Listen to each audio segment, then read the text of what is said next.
Oceanography. First, a disclaimer, I'm not Jacques Cousteau. I'm not talking about the fish in the sea and all the biology. If people ask me what I do, I'm a physical oceanographer. I deal with things in the ocean that don't smell. So that rules out the chemistry and the biology. I don't get on with chemistry and biology. What I'd like to do is just pick a few verses out of the Bible and just follow them through in what modern science means or how the systems work and so on. A bit of interest in our natural world, I hope. So the first verse is out of Psalms, chapter 8, verse 8. The fowl of the air and the fish of the sea, and whatsoever passes through the paths of the sea. People may be aware of this man, Matthew Fontaine Maury. He was a devout Christian in the 1800s. He saw this verse and he wanted to find out how it was, where it was. He joined the Navy and went to sea, had an accident and couldn't stay at sea, and he ended up in the observatory, running the United States Naval Observatory. And all the ships, the merchant ships and the Navy ships, keep logs of everything that goes on, and they were all stored in this observatory. So he went into those and studied them, because a ship will record its speed through the water and its position using astronomical navigation. And the difference is the effects of the winds and the currents. So he pulled all of those out and he made this thing called the wind and current chart of the North Atlantic. And that at the time was quite revolutionary. And this is actually a copy of it with Maury's name on it. You can't read it, but it's on there. So that's the east coast of the United States, and he's got shipping routes and little arrows showing you where to go and so on. And if we look at a modern satellite image of the water temperature, because the water that's warm near the equator moves north up the east coast of the United States in the Gulf Stream, then goes across to Europe. And that's the reason that England isn't frozen like northern Canada. And then it comes south, and the ships would use that to sail. From Europe, they'd sail south, sail across, down round the tropics, and then sail back up the coast to wherever they were going in the United States. So that's scientific verification of the things that Maury found from his ship observations. And you can see the complex stirring and patterns of those currents. They wander around all over the place.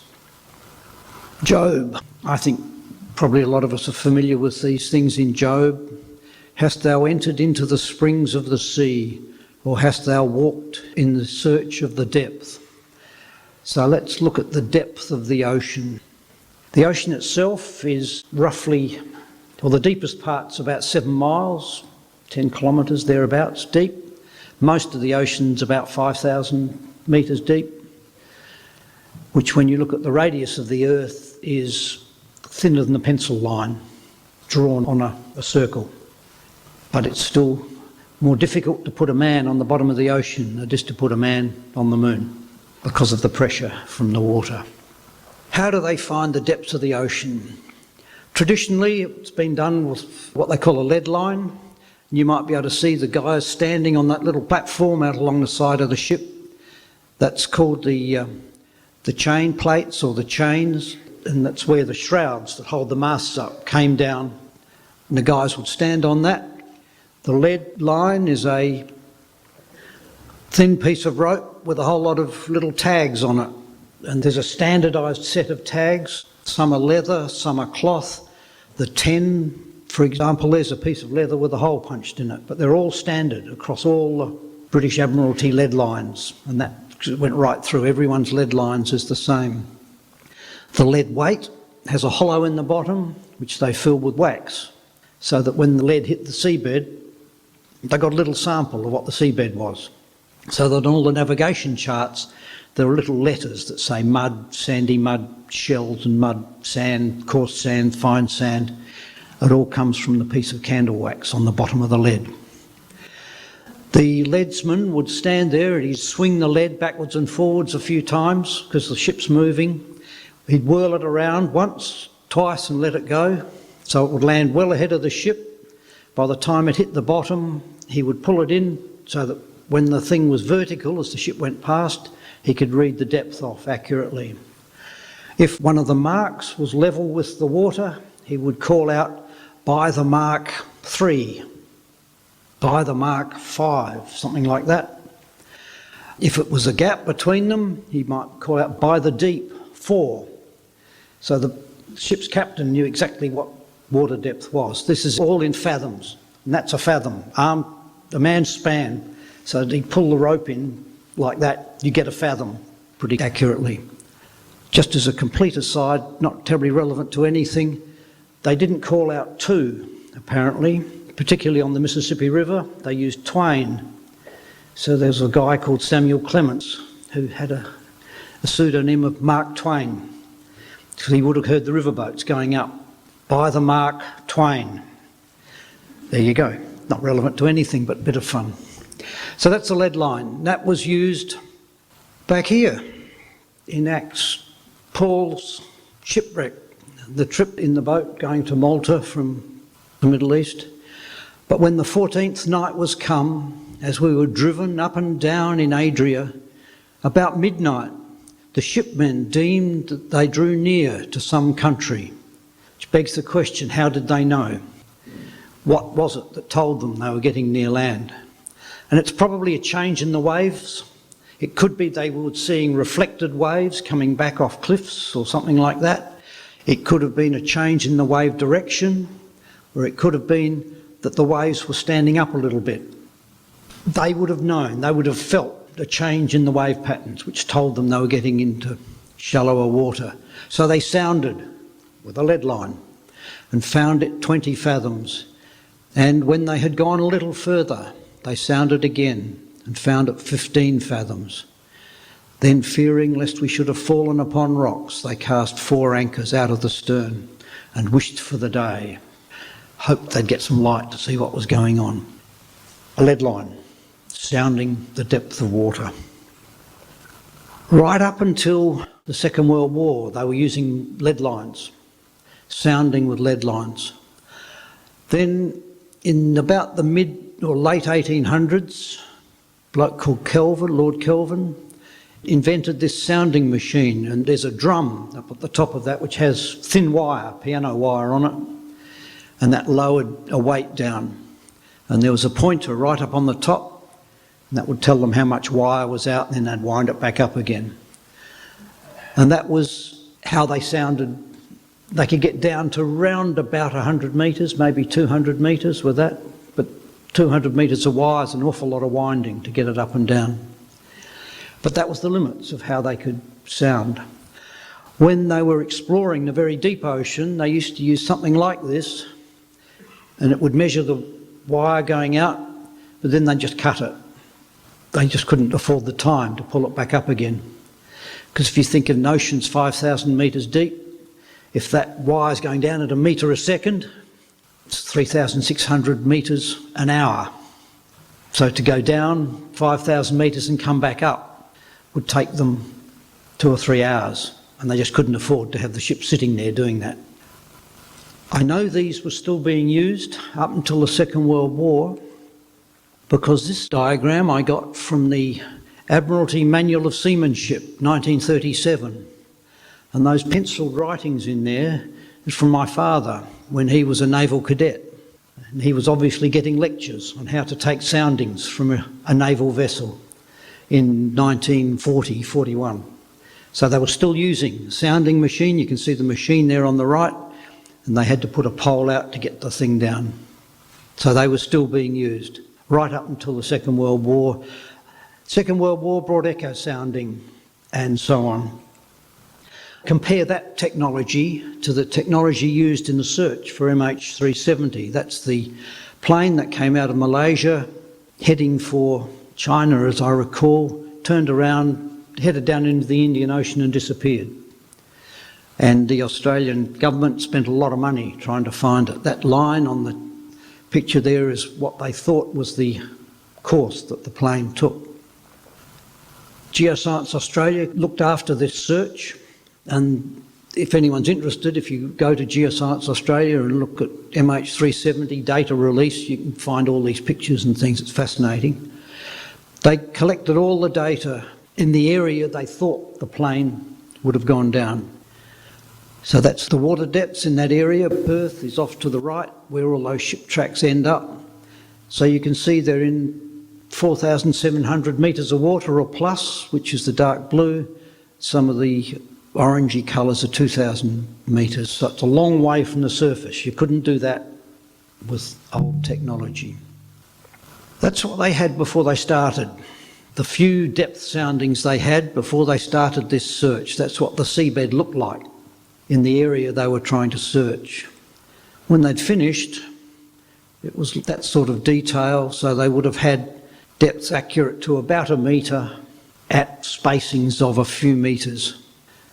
If you just compare the two, it's amazing what they've done. And what's interesting is this area is probably better known now than 95% of the world's oceans. We just don't know how deep most of the world's oceans are to anything like this sort of accuracy.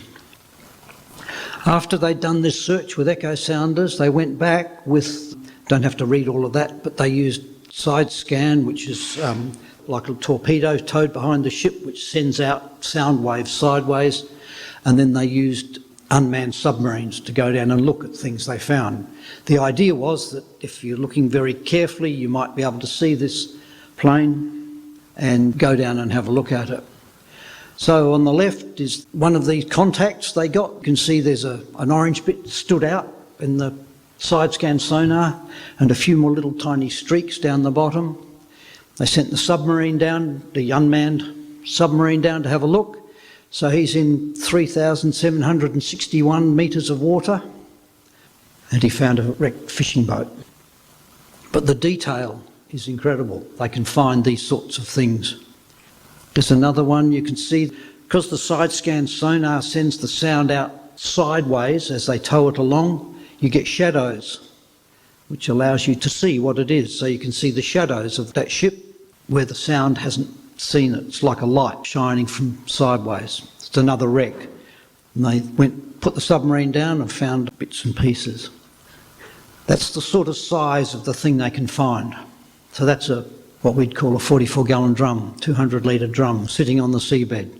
This technology found that in 3,740 metres of water. That's how they were looking for the aeroplane. That's the detail they were going to. Pile of cable.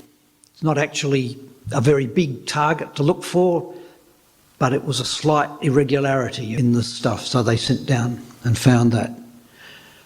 So that's the sounding the depths of the sea. The other part of that verse, the first part, hast thou entered into the springs of the sea. What's that all about? There's several sorts of springs in the sea. There's ordinary freshwater springs in the same way as we get freshwater springs on land or on the beaches along this coast. We can get fresh water seeping up through the seabed of the ocean. That just sort of disappears as it mixes with the salt water. There are also saline springs. Under the sea there is rock salt, in the same way as they get rock salt on land. In the Middle East, for example, they mine rock salt. There's a lot of rock salt under the seabed. It's interesting, in the Gulf of Mexico, these salt things trap the oil and gas. It's often what they call salt domes.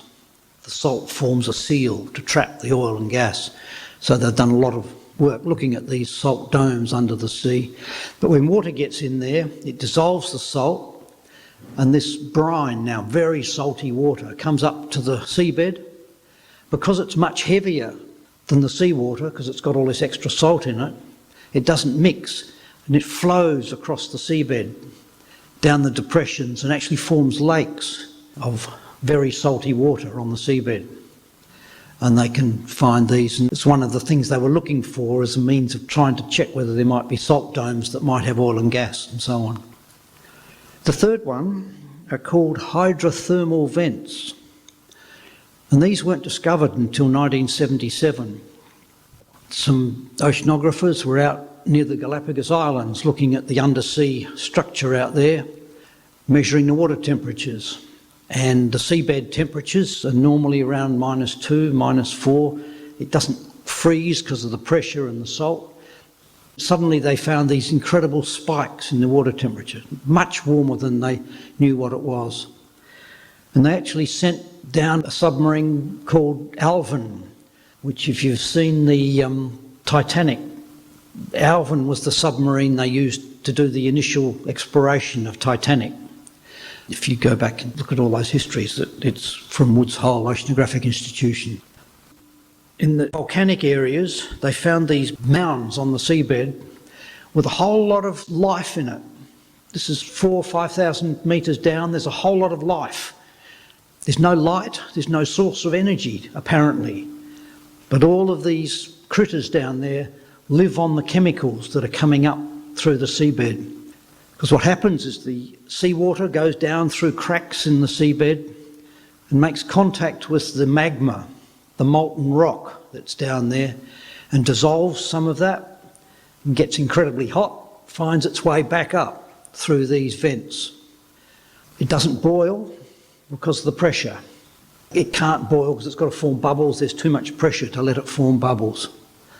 And the temperature is incredible. So they found these things. This one's called a black smoker because that's what it looks like. It looks like black smoke rising up out of the seabed. But it's in fact this incredibly hot water. When they first went down there, they had temperature sensors on the submarine to looking for these anomaly in the water temperatures. Little sensors aimed to measure temperatures -2, -4, maybe up to 20. They stuck their thermometers into one of these things and they melted.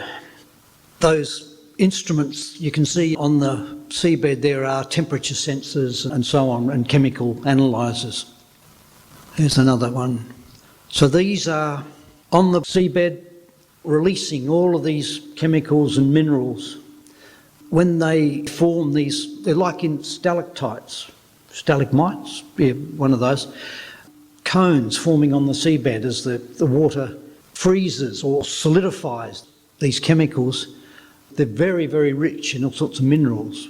People think they could go down and mine them, but it's not quite as easy as that.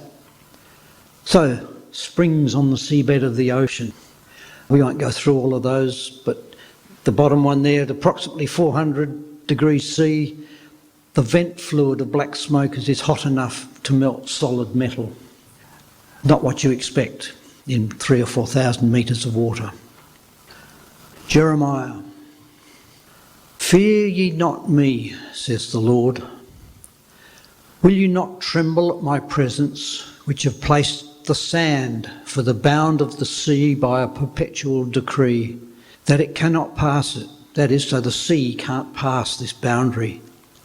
And though the waves thereof toss themselves, yet can they not prevail. Though they roar, yet can they not pass over it. Basically, it's saying that there is sand, coast of the sea, forms a boundary, that no matter what the ocean throws at it, it will prevail. The sand will always be there as a boundary for the sea. This is down the southwest of Australia, south of Perth, that little peninsula up the top's Cape Leeuwin, the most southwesterly corner of Australia. And there is this long sandy beach, and you can see the white bits there are the sand dunes. And we actually did a trip down through those sand dunes some years ago, and I was gobsmacked. Basically, the amount of sand that is there holding the ocean back, holding the Southern Ocean back, one of the wildest pieces of ocean. This is the boundary between that and the land that Jeremiah was talking about. There's a little lake up the top. We came in up near that, went over that white area, then down through the sand, then back down onto the beach. This is what it looks like. The photo on the right's got the lake in it. The other photo's taken looking back over the sand. And there is sand as far as you can see. There's nothing solid. The whole area is sand. that's come up from the ocean, shell fragments, it's rock fragments, it's just sand. As we get nearer the coast, the one on the left is from the second set of dunes where the little arrow is. Just the height of those dunes looking down towards the coast, and the final one is the gap in the sand cliff, effectively, that is the beach. And you can see the Southern Ocean there, just line after line of breakers. And the only thing stopping it is sand. Again, you can see the sand cliff along the coast. But there's enough sand there, it just forms an impenetrable barrier. And then the little bit down on the right-hand side is driving back up off the beach to the top of the dune, which would be 50 or 100 metres above the sea level, looking back up these mountains of sand. Though the waves thereof toss themselves, yet can they not prevail. Though they roar, yet can they not pass. That was that same day, looking out to sea. You couldn't see the end of the breakers, partly because of the spray, but there were line after line after line of breaking waves. And the foam on the beach was about 1 metre deep and quite solid. The amount of energy there is mind-boggling, and the only thing separating that from the land is sand. So how does a sand beach work? Up in the top is the normal beach profile. You've got the gentle continuous slope with a sand dune, what they call an incipient dune, which is that little ridge you get on a beach. It sometimes has a little bit of vegetation on it, slowly forming as the sand gets blown up onto that.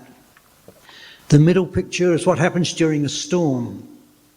That dune and that little incipient dune and part of the fore dune gets eroded and it forms a sandbar offshore. You can see the dotted lines, the old coast, and then there's a lump of sand offshore. Most of that sand that's gone from the beach turns up in a sandbar offshore. Then slowly, in moderate weather, gentle weather, that sandbar will migrate back onto the beach, go back up and form that incipient dune again. And if you're ever down at the beach and you see a sandbar on the beach when it's dry, have a look at the inshore edge of that sandbank and you'll find it's almost vertical because the sand is migrating slowly across the surface and then it drops down into the trough between the sandbank and the beach. So the inshore edge of a sandbank is always very steep because the sandbank is moving towards the beach. How do sand beaches work? How do they look after that barrier? And the top one is what happens if you've got plenty of sand, and this is what happened in Western Australia. There's lots of sand appearing on that coast. And you just get multiple ridges forming, one after another. That thing we saw before, the incipient dune, grows to become another dune, so the coast moves seaward a little bit. And then the wind will push that sand up and make it higher, and they work together to create these very high dunes. If there's only a low sediment supply, the coast will stay where it is. But you get a complex structure of dune. You'll get a dune forming, there'll be a lagoon behind it normally, which will gradually fill up with mud and sediment. And if there isn't enough sand, a very low sand supply, the coast will retreat, but there will always be a dune there. It'll form a dune, it'll slowly retreat. And the process for that is shown, we're starting from the top, that's the beach, but there's a shortage of sediment for this beach. So when you get a big storm, it might overwash. You can see in the second picture there, the waves have overwashed the dune, gone through. So in the third one, the sand is spread out behind that dune, put more sand into the lagoon behind. But when the storm's passed, that dune rebuilds some way behind the original dune. The coast and the sand is holding the sea back. It lets it go occasionally, but it's holding it back. It's the same idea. The sand is the thing that forms the boundary between the sea and the land, as the Lord said. You can see here there's a dark shadow along that is the scarp from a storm where you got the beach was cut back and there was a cliff, in this case a couple of metres high, along the edge. Now in the calmer weather, the dune in front of that is reforming and you get the little bit of vegetation on it to hold the sand. If we don't get another storm, that will gradually move, fill in the gap between them, and the scarp will disappear and it'll go on. If we get another storm, that will erode, but it'll come back. This is the Coorong.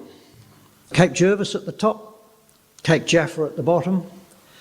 You can see it's a sandy coast, very little solid on that coast, it's all sand. And you can see parallel lines running parallel with the coast.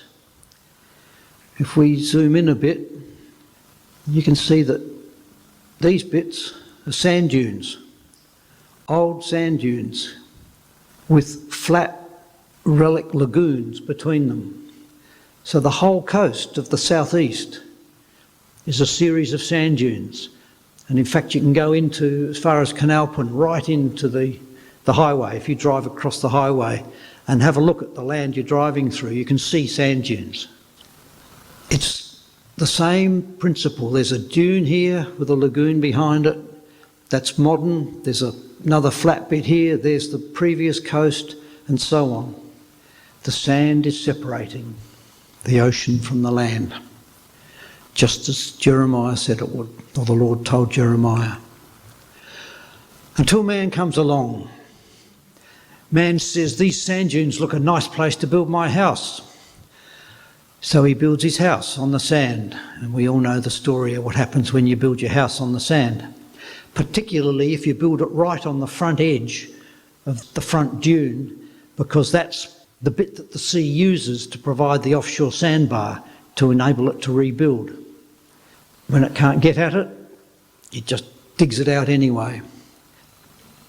This is, again, it's all sand, these coasts. Between rocky headlands, it's all sand. It's the sand that is keeping the sea at bay until man comes along and mucks about with it. Fear ye not, says the Lord. Will ye not tremble at my presence?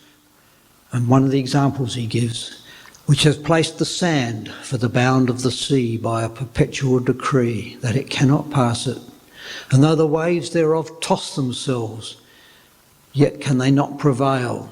Though they roar, yet can they not pass over it unless man comes along and makes a mess of it. We ignore the advice of God at our peril. Thanks.